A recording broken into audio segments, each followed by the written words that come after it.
প্রিয় শিক্ষার্থী বন্ধুরা, আসসালামু আলাইকুম। আশা করি সবাই ভালো আছেন। আজ আমরা নতুন একটি ক্লাস নিয়ে আপনাদের সামনে হাজির হয়েছি। আজকে আমরা শিখব হচ্ছে অ্যাকাউন্টিং এবং ম্যানেজমেন্ট ডিপার্টমেন্টের বিবিএ ফার্স্ট ইয়ারের প্রিন্সিপাল অফ অ্যাকাউন্টিং বই থেকে খুবই গুরুত্বপূর্ণ একটি চ্যাপ্টার। সেই চ্যাপ্টার নাম হচ্ছে ওয়ার্কশিট। সেই ওয়ার্কশিটে আজকে কিছু অঙ্ক সমাধান করার চেষ্টা করব। আশা করি ভিডিও শেষ পর্যন্ত সাথে থাকবেন। তো ওয়ার্কশিট করার আগে আমাকে আগেই হচ্ছে অ্যাডজাস্টিং এন্ট্রি শিখতে হবে। অ্যাডজাস্টিং এন্ট্রির যে ক্লাসের লিঙ্ক এটি ডেসক্রিপশন বক্সে দেওয়া থাকবে। সেই অ্যাডজাস্টিং এন্ট্রিগুলো শিখে আসলে আপনি খুব সহজেই অ্যাডজাস্টিং এন্ট্রি দ্বারা এই ওয়ার্কশিটটা আপনি সম্পাদন করতে পারবেন। আজকে যে অঙ্কটা আমরা সমাধান করবো এটা অনেকবার আসছে। National university BBA honours accounting 11তে আসছে, মার্কেটিং 17তে আসছে, ম্যানেজমেন্ট 18তে আসছে এবং অ্যাকাউন্টিং আবার 2020 সালেও আসছে। তো আমরা দেরি না করে অঙ্কটা পড়ি। বলছে the following particulars are extracted from the books of Swapan traders relating to the year ended December 31, 2019। এখানে স্বপন ট্রেডার্সের একটা ট্রায়াল ব্যালেন্স বা রেওয়ামিল দেওয়া আছে। এখানে সুন্দর করে আসলে কতগুলো তথ্য দেওয়া আছে। এখন এটা কিন্তু ডেবিট ক্রেডিট আকারে আসলে তথ্য দেওয়া নাই। আমাদের এগুলোকে সুন্দর করে ভাগ করে নিতে হবে। আসলে এই যে এই পাশে যে টাকাগুলা দেওয়া আছে এগুলো সকল ডেবিট পাশে দেওয়া আছে এবং এই পাশে দেওয়া আছে ক্রেডিট পাশে। এই যে ডেবিট ক্রেডিট লেখা আছে। তার মানে আপনি কি করবেন?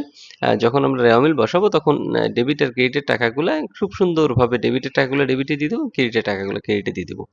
এডিশনাল কিছু ইনফরমেশন আছে দেখেন, যে প্রথমেই আছে জাবেদা 4টা অ্যাডজাস্টিং এন্ট্রি আছে এবং আপনাকে বলছে যে রিকমেন্ড প্রিপেয়ার 10 কলাম ওয়ার্কশিট করতে। এখন প্রথম জাবেদাটা যদি আমরা দেই স্যালারিজ পেয়েবল হচ্ছে 20,000 টাকা, তাহলে স্যালারিজ খরচ যদি বকেয়া থাকে তাহলে আমাদের কি জাবেদা হবে? আমাদের জাবেদা হবে salaries expense debit, salaries payable credit. কত টাকা? 20,000 টাকা।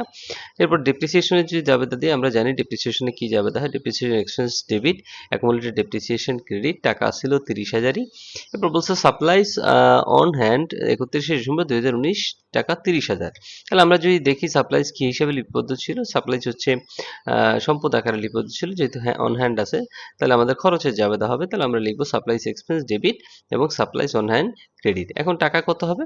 দেখেন আপনাদের শুরুতেও আপনাদের রেওমিলের ভিতরে হচ্ছে সম্পদ আকারে দেওয়া আছে এবং সমন্বয় সম্পদ আকারে দেওয়া আছে। তাহলে সম্পদ শুরুতে ছিল কত? 1,20,000 টাকা এবং সম্পদ শেষে এসে আমরা দেখতেছি আছে কত? 30,000 টাকা। তার মানে আপনি কি করছেন? 90,000 টাকা খরচ করে ফেলছেন। তাহলে এই 90,000 টাকাই আসলে আমার হচ্ছে টাকা হবে। এরপর যদি দেখি আমাদের 4 নাম্বার বলছে the balance in the prepaid insurance for 5 years. মানে প্রিপেইড ইন্স্যুরেন্স 5 বছরের জন্য দেওয়া হয়েছে। তাহলে আমরা অঙ্কের ভিতর যদি দেখি যে প্রিপেইড ইন্স্যুরেন্সটা কত দেওয়া আছে? 1,80,000। 1,80,000 টাকা কি 1 বছরের? না, এটা 5 বছরের। তাহলে এটা সম্পদ আকারে আছে, আমাদের খরচের জাবেদা হবে। তাহলে প্রিপেইড ইন্স্যুরেন্স খরচের নাম কি? Insurance expense debit, prepaid insurance credit. এখন কথা হচ্ছে টাকা কত হবে? টাকা হচ্ছে 1,80,000, যেহেতু 5 বছরের আমরা কি করব? 5 দ্বারা ভাগ দেবো, 1 দ্বারা গুণ দেবো। তাহলে আমাদের 1 বছরেরটা চলে আসবে। তাহলে এরই মাধ্যমে আসলে আমরা জাবেদাগুলো সম্পাদন করছি। আর অ্যাডজাস্টিং এন্ট্রি ছাড়া তো আপনি ওয়ার্কশিট করতেই পারবেন না। তো চলেন আমরা দেরি না করে ওয়ার্কশিটটা সাজাই। তো এখানে 10 কলাম বলছে, তাহলে এই জন্য আমরা ট্রায়াল ব্যালেন্স নিয়েছি, অ্যাডজাস্টমেন্ট নিয়েছি, অ্যাডজাস্টেড ট্রায়াল ব্যালেন্স নিয়েছি, ইনকাম স্টেটমেন্ট নিয়েছি এবং ব্যালেন্স শিট নিয়েছি। তাহলে আমাদের প্রথম কাজ কি? প্রথম কাজ হচ্ছে এই যে হিসাবগুলো আছে এখানে, এখানে ডেবিটগুলো আছে, এখানে ক্রেডিটগুলো আছে, এই সবগুলাকে আমরা ট্রায়াল ব্যালেন্সে হুবহুব ধরে তুলে দিব। মানে এই ডেবিটেরগুলো ডেবিটে তুলে দিব এবং ক্রেডিটেরগুলো ক্রেডিটে তুলে দেবো। এখানে আপনার কোনো কাজ নেই। এই ট্রায়াল ব্যালেন্স হচ্ছে শুধু দেখে দেখে উঠাই দেওয়া। তাহলে দেখেন আপনার শেষ এন্ট্রি ছিল মিসেলেনিয়াস এক্সপেন্স। এটা আমরা এখানে মিসেলেনিয়াস এক্সপেন্স দেওয়ার মাধ্যমে এই ট্রায়াল ব্যালেন্সটা কি করছি? সম্পূর্ণ উঠাই দিছি। তার মানে এখানে কোনো আপনার কোনো কেরামতি বা কোনো কিছুর দরকার নেই। আপনি দেখে দেখে জাস্ট হুবহুব কপি পেস্ট করবেন। মানে এই অঙ্কটা আমরা কি করব? ট্রায়াল ব্যালেন্সে কপি পেস্ট করে দিয়ে দিব। এরপর আমাদের কি করতে হবে? এরপর হচ্ছে এই যে জাবেদাগুলো করেছি এইগুলা আমার এই ট্রায়াল ব্যালেন্সের ভিতর খুঁজতে হবে যে এটা আমরা এন্ট্রি দিয়েছি কিনা। তো প্রথম আমরা জাবেদা দিয়েছিলাম কি? Salaries expense debit, salaries payable credit. তাহলে মিসেলেনিয়াস এক্সপেন্সের আগ পর্যন্ত এই যতগুলো এন্ট্রি আমরা ট্রায়াল ব্যালেন্স দেখে দেখে উঠাইছি এর ভিতরে কোথাও স্যালারিজ এক্সপেন্স নাই এবং স্যালারিজ পেয়েবলটাও নাই। তো আমরা বলছি কি, যদি কোনো এন্ট্রি বা হিসাব যদি এই রেওয়ামিলের ভিতর না থাকে সেটা আমাকে কি করতে হবে? নতুন করে লিখতে হবে। তাহলে যেহেতু দুইটার কোনোটাই ছিল না আমরা দুইটাই লিখবো। তো প্রথম লিখছি আমরা স্যালারিজ এক্সপেন্স, পরে লিখছি স্যালারিজ পেয়েবল। এখানে ডেবিট ছিল, দেখেন স্যালারিজ এক্সপেন্স ডেবিট করছি 20,000, স্যালারিজ পেয়েবল ক্রেডিট করছি 20,000। তাহলে 20,000 ডেবিট 20,000 ক্রেডিট। আশা করি বুঝতে পারছেন। এরপর আমাদের কি করতে হবে, ডেপ্রিসিয়েশনের জাবেদা দিতে হবে, ডেপ্রিসিয়েশন এক্সপেন্স এটা খুঁজতে হবে। দেখেন আমরা এইখানে আপনারা কোথাও ডেপ্রিসিয়েশন এক্সপেন্স খুঁজে পাবেন না, যে আমরা রেগুলার যে এন্ট্রিগুলো নিয়েছি এখানেও কোথাও ডেপ্রিসিয়েশন এক্সপেন্স নাই। তাহলে আমাদের কি করতে হবে, নতুন করে ডেপ্রিসিয়েশন এক্সপেন্স লিখতে হবে, ডেবিট কত টাকা, 30,000 টাকা। তার মানে আমরা অ্যাডজাস্টমেন্ট করতেছি আর কি। তো এরপর হচ্ছে অ্যাকুমুলেটেড ডেপ্রিসিয়েশন অফিস ইকুইপমেন্ট 30,000। হ্যাঁ, আমাদের অ্যাকুমুলেটেড ডেপ্রিসিয়েশন ছিল, এই যে অ্যাকুমুলেটেড ডেপ্রিসিয়েশন অফিস ইকুইপমেন্ট ছিল। তো এটা কি ক্রেডিট, তাহলে আমরা অ্যাডজাস্টমেন্টে কি করব, ক্রেডিট করব। এরপর যদি 3 নম্বর জাবেদাটা আমরা করেছি সাপ্লাইস এক্সপেন্স ডেবিট, তাহলে এখানে আমরা খুঁজে দেখেছি যে কোথাও সাপ্লাইস এক্সপেন্স নাই, তাহলে আমরা নতুন করে সাপ্লাইস এক্সপেন্স লিখব, কত টাকা, এখানে সাপ্লাই এক্সপেন্সে আমরা টাকা দিছি হচ্ছে 90,000, তাহলে আমরা এখানে লিখবো হচ্ছে 90,000 টাকা। ডেবিট ছিল, এখানে ডেবিট করলাম। এরপর দেখেন সাপ্লাইস অন হ্যান্ড কিন্তু আমার অঙ্কে আছে, এই দেখেন সাপ্লাইস অন হ্যান্ড অঙ্কে আছে, তাহলে এইটা যেখানে আছে ওইটার ক্রেডিট পাশে লিখবো কত, 90,000 টাকা। এরপর 4 নম্বর জাবেদা হচ্ছে ইন্স্যুরেন্স এক্সপেন্স 36,000, প্রিপেড ইন্স্যুরেন্স 36,000। তাহলে এখানে আমরা দেখছি কোথাও প্রিপেড ইন্স্যুরেন্স নাই, প্রিপেড ইন্স্যুরেন্স আছে বাট ইন্স্যুরেন্স এক্সপেন্স নাই, এই জন্য আমরা ইন্স্যুরেন্স এক্সপেন্স লিখলাম কত টাকা, 36,000 টাকার আমরা জাবেদা দিয়েছি, তো 36,000 টাকা নিলাম। এরপর দ্বিতীয় এন্ট্রি ছিল কি প্রিপেড ইন্স্যুরেন্স, হ্যাঁ আমাদের অঙ্কে প্রিপেড ইন্স্যুরেন্স আছে, এই যে প্রিপেড ইন্স্যুরেন্স, এরপর আমরা এখানে 36,000 টাকা কি করলাম, ক্রেডিট করে দিলাম। তাহলে এরই মাধ্যমে আসলে আমাদের অ্যাডজাস্টমেন্টের যে এন্ট্রিগুলো নেওয়ার কথা ছিল সেটাও শেষ করলাম আমরা। এবার আমরা অ্যাডজাস্টেড ট্রায়াল ব্যালেন্স করবো। অ্যাডজাস্টেড ট্রায়াল ব্যালেন্সে কি করা লাগে, আমরা বলছি যে কোনো হিসাবে যদি ডেবিট আর ডেবিট হয় তাহলে যোগ হয়, এবং ক্রেডিট কি হয়, যোগ হয়, ডেবিট থেকে ক্রেডিট বাদ যায়, ক্রেডিট থেকে ডেবিট বাদ যায়। এই ফর্মুলাগুলো প্রথম ক্লাসে দেওয়া আছে, লিঙ্ক দেওয়া থাকবে, প্রথম ক্লাসের লিঙ্কটা দেখে আসবেন, তাহলে আরও সহজে আপনারা বুঝতে পারবেন। তো আমরা এখন কি করবো, অ্যাডজাস্টেড ট্রায়াল ব্যালেন্স করবো। তো প্রথমে আছে ক্যাশ 4 লাখ, তো ক্যাশ যেহেতু কোনো কাজ নাই তাহলে ডেবিটে আছে, আমরা ডেবিটেই বসাই দিই 4 লাখ। অ্যাকাউন্ট রিসিভেবল 2,20,000, কোনো কাজ নাই, অ্যাকাউন্ট রিসিভেবল আমরা বসাই দিলাম 2,20,000। প্রিপেড ইন্স্যুরেন্স, এখানে ডেবিট ছিল 18,000 এবং ক্রেডিট ছিল সরি ডেবিট ছিল 1,80,000 এবং ক্রেডিট ছিল 36,000। তাহলে ডেবিট থেকে ক্রেডিট কি হবে, উল্টা হলেই বাদ যাবে, তাহলে 1,80,000 থেকে 36,000 বাদ দিলে 1,46,000।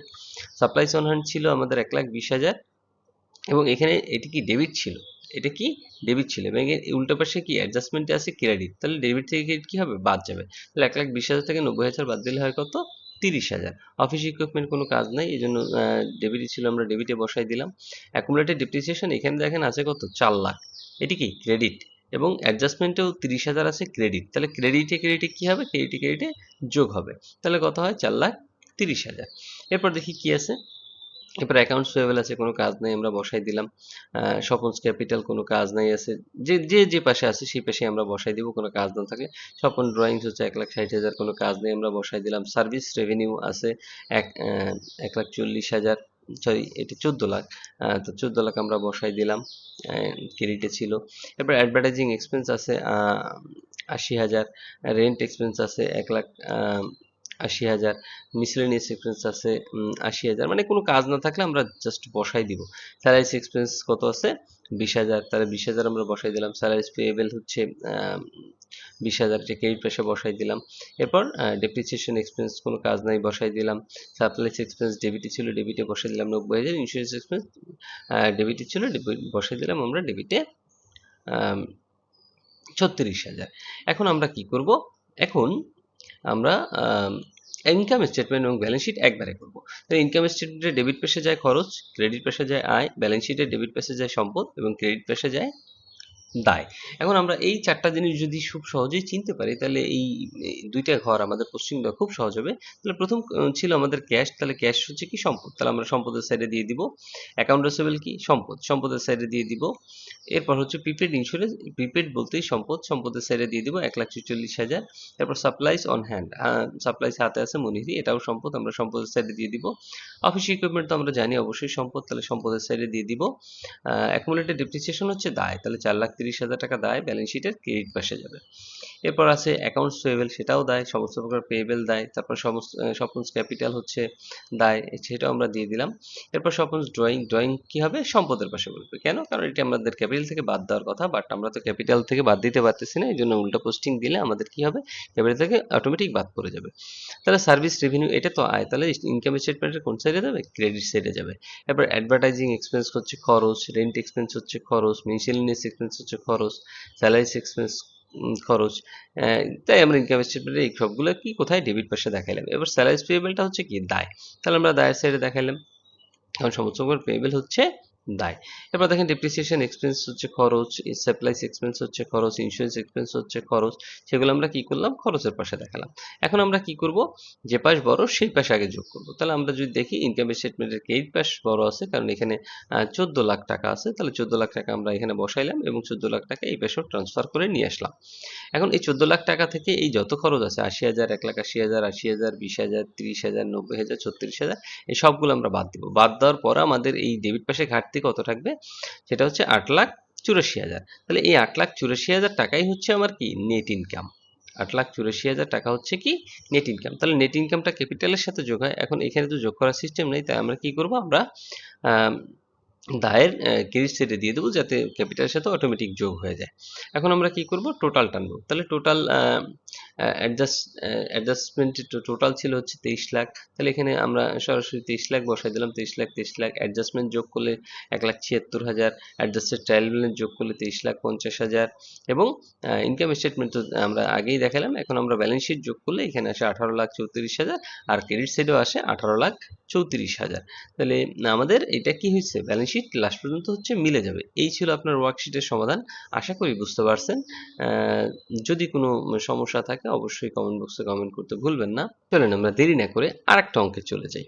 প্রিয় শিক্ষার্থী বন্ধুরা, ন্যাশনাল ইউনিভার্সিটির বিবিএ এমবিএ সকল সাবজেক্টের পরবর্তীতে আপডেট পেতে এই ভিডিওটিতে লাইক করুন, চ্যানেলটি সাবস্ক্রাইব করুন এবং বেল বাটনে ক্লিক করে রাখুন। প্রিয় শিক্ষার্থী বন্ধুরা, আমরা এখন যে অঙ্কটা সমাধান করবো এটা ন্যাশনাল ইউনিভার্সিটি অনার্স অ্যাকাউন্টিং 2014 সালে আসছে। আমরা যদি পড়ি, the following trial balance is presented from the books of accounting of Sohel enterprise on December 31, 2014 সালে একটা ট্রায়াল ব্যালেন্স দেওয়া আছে এবং ডেবিট ক্রেডিট খুব সুন্দর করে ভাগ করে দেওয়া আছে এবং কিছু অ্যাডজাস্টমেন্ট দেওয়া আছে। আপনাকে বলছে required 10 column worksheet for the year ended 31 December 2014। আমরা যদি জাবেদাগুলো করি যে office supplies use during the year, তাহলে ইউজড বললে খরচ হয়ে গেছে, খরচের জাবেদা হবে। তাহলে কত টাকা খরচ করছে, 1500। তাহলে আমরা জাবেদা দিব হচ্ছে office supplies expense debit, office supplies কি ক্রেডিট, 1500 টাকা আমরা দেখাইলাম। এরপর যদি বলছে insurance expire 300 per month, expire are used একই জিনিস, এক্সপায়ার হচ্ছে মেয়াদ উত্তীর্ণ হওয়ার, ইউজ হচ্ছে মেয়াদ উত্তীর্ণ হওয়া, মানে খরচ হয়ে গেছে। তাহলে ইন্স্যুরেন্স 300 টাকা করে হচ্ছে প্রতি মাসে খরচ হয়েছে, তাহলে 12 মাসে 3600 টাকা খরচ হয়েছে। তাহলে আমাদের খরচের জাবেদা হবে, তাহলে insurance expense debit, prepaid insurance credit. এরপর যদি 3 নাম্বার দেখি সার্ভিস প্রোভাইডেড বাট আর্ন বিল, মানে আমি সেবা দিছি কিন্তু বিল করা হয়নি, তার মানে আমি টাকা পাবো। তাহলে জাবেদা কি হবে, অ্যাকাউন্ট রিসিভেবল ডেবিট আর হচ্ছে কি সার্ভিস রেভিনিউ ক্রেডিট। কত টাকা, 2500 টাকা। ডেপ্রিসিয়েশন চার্জ অফিস ফার্নিচার 5% পার আনাম, তাহলে অফিস ফার্নিচার উপর ডেপ্রিসিয়েশন দিতে হবে। তাহলে অফিস ফার্নিচার আমাদের টাকা আছে কত, আমরা যদি একটু দেখি। হ্যাঁ, আমাদের অফিস ফার্নিচার এইখানে অফিস ফার্নিচার আছে হচ্ছে 60,000 টাকা। তো 60,000 টাকার 5% যদি আমরা দিই, তাহলে আমাদের 3,000 টাকা আসে। তাহলে আমরা দিলাম ডেপ্রিসিয়েশন এক্সপেন্স 3,000 আর অ্যাকুমুলেটেড ডেপ্রিসিয়েশন 3,000। এটি কিসের, এটা হচ্ছে অফিস ফার্নিচারের। এবার যদি দেখি travelling expense paid in advance, মানে ট্রাভেলিং এক্সপেন্স অগ্রিম দেওয়া হয়েছে, তাহলে অগ্রিম দিলে তো আমরা সেটা সম্পদের জাবেদা হবে। তাহলে প্রিপেড ট্রাভেলিং এক্সপেন্স ডেবিট আর হচ্ছে ট্রাভেলিং এক্সপেন্স ক্রেডিট কত টাকা, 600 টাকা। তাহলে এরই মাধ্যমে আমরা জাবেদাগুলো করে নিচ্ছি। এখন আমরা কি করব, এখন আমরা একটা ওয়ার্কশিট করব। এখন দেখেন ওয়ার্কশিট হচ্ছে এই যে আপনার উপাদানগুলো এখানে দেওয়া আছে, এই সবগুলাকে আমাকে প্রথম কি করতে হবে, ডেবিট ক্রেডিট হুবহুব তুলে দিতে হবে। তাহলে আমরা কি হুবহুব তুলে একদম সুন্দর করে এটা তুলে টোটাল যে 1 লাখ কত আছে 17,190 টাকা একদম সুন্দর করে বসাই দিছি।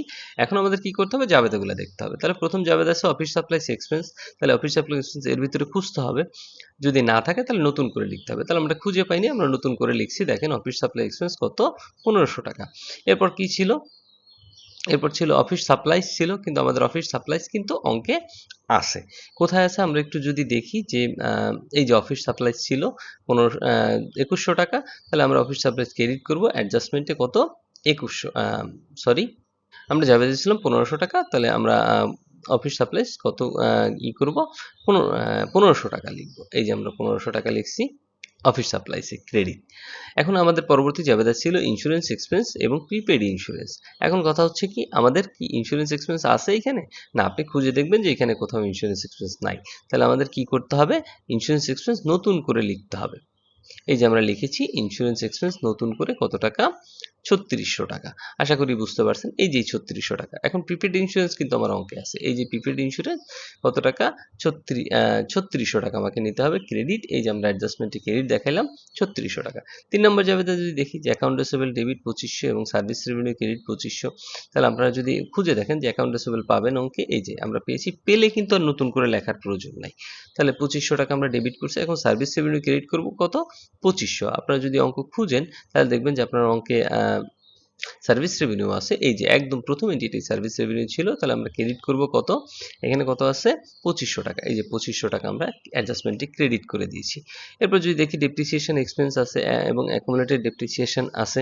তাহলে এই দুইটার আসলে কোনোটাই আমরা এই ভিতরে খুঁজে পাইনি, আমাদের নতুন করে লেখা লাগছে। তাহলে ডেপ্রিসিয়েশন এক্সপেন্স 3000, অ্যাকুমুলেটেড ডেপ্রিসিয়েশন 3000। তাহলে আমরা 3000 দিয়ে দিলাম। এরপর যদি দেখি 5 নম্বরে প্রিপেড ট্রাভেলিং এক্সপেন্স আর হচ্ছে ট্রাভেলিং এক্সপেন্স আছে।